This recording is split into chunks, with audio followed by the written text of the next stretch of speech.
solution to the case of the Rotten Rally. What do you mean, fake? Shouted Grant.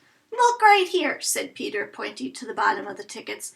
It says, in case of rain, rally will be held on Sunday, May 15th. But Stewart Stadium has a domed roof. Therefore, they never have rain dates. These tickets are clearly phony. Grant roared. Faced with the truth, he gave the kids back their money and left. At least we got our money back, said Wendy. Yeah, but now we're not going to see the rally, said Mortimer. Well, said Peter, we can always go to the rock and mineral exhibition with my dad. The others all groaned as they went back to set up Clue Jr. for another game.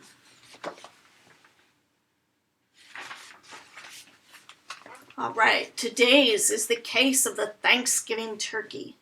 Though it was early November, the students in Ms. Redding's 4th grade class were already thinking about Thanksgiving. All the members of the Clue Club were in Miss Redding's class, and they were beginning to get into the holiday spirit. I love Thanksgiving, said Samantha Scarlett. The food, the family, the big parade. It's one of my favorite holidays. I like it best because I know that Christmas is only a month away, said Polly Peacock.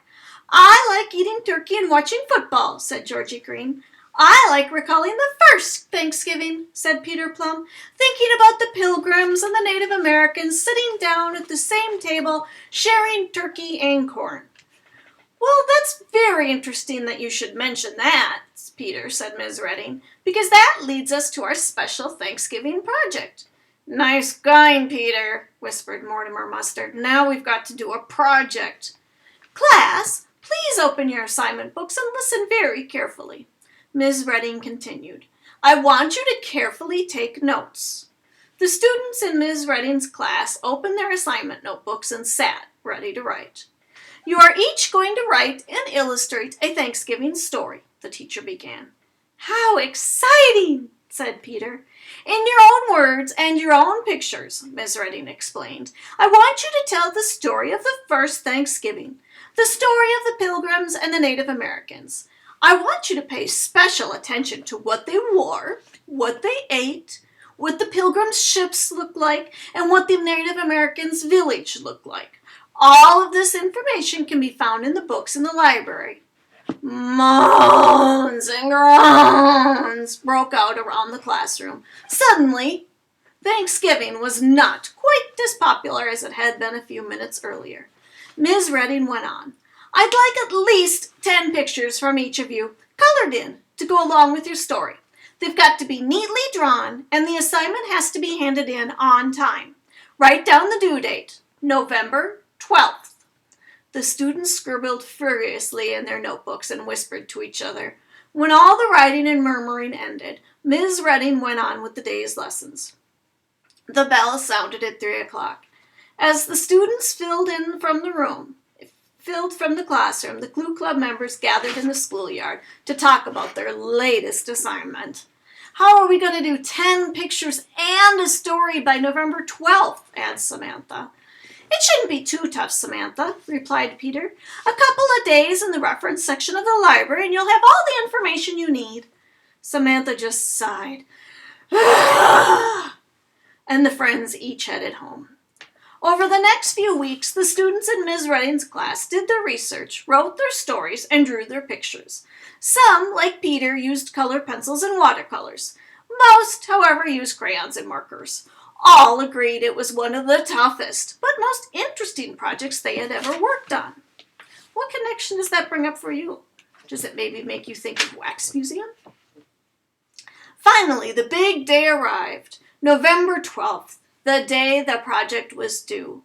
One by one, the students filed into Miss Redding's classroom.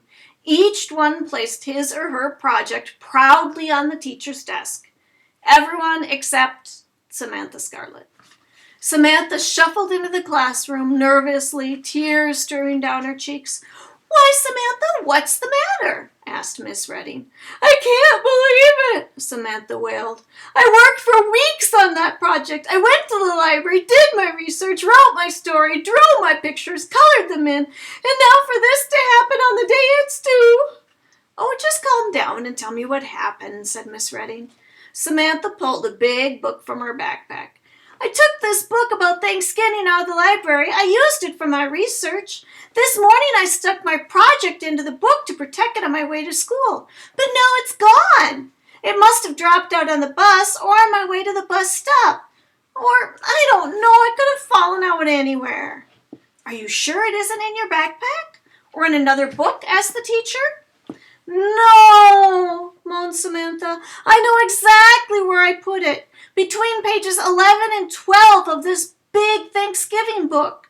I knew I'd remember it because the due date was 11/12, November 12th.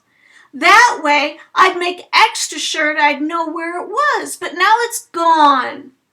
Just then, Georgie Green spoke up. Miss Redding, Samantha's telling a lie. I'll bet she never finished her assignment at all. Why does Georgie think Samantha is lying?